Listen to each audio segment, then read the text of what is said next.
Hello guys, rumors that the Note 21 will not be circulating even before the Galaxy S21 presentation. Later, DJ Company himself, the CEO of the company, confirmed that the Galaxy Note 21 would not be due to the global shortage of semiconductors in the industry, which is now beginning to affect key components of smartphones. Some reports even said that the Galaxy Note 20 would be the last of its kind, but consumer demand could not be ignored. So Samsung has no plans to ditch the Galaxy Note line entirely in the following year, and again, this information by Code J. The company will continue to produce the line Galaxy Note, once the supply situation will improve slightly. And I know how much you miss the days when the internet was littered with leaks of the upcoming Galaxy Note by early summer. Nevertheless, I still have something interesting for you. A curious thing happened in one of the largest official Samsung stores in South Korea. The store created a kind of sculpture led by the Google logo, on which we can find the inscriptions Galaxy Note 21 and Galaxy Note 21 Ultra among other Samsung products. But do not rejoice ahead of time. The main reason Samsung has delayed the Galaxy Note release until next year is the global chip shortage,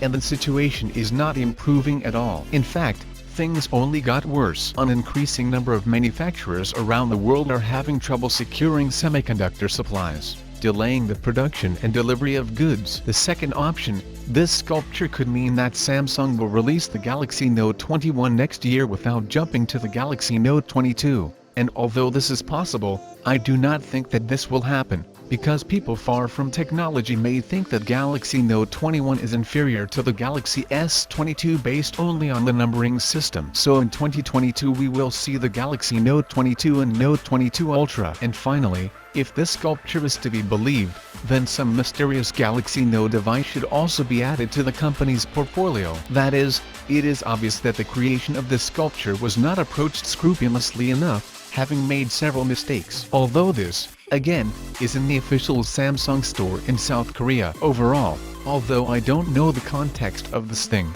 I find it odd that the Google logo dominates Galaxy devices in the Samsung store. Either way, one can only hope that Samsung uses the additional year to revitalize the Galaxy Note franchise in 2022. The differences between the Galaxy S and Galaxy Note smartphones have been minimal over the years, so let's hope Samsung has something exciting planned for the Galaxy Note lineup in the coming years.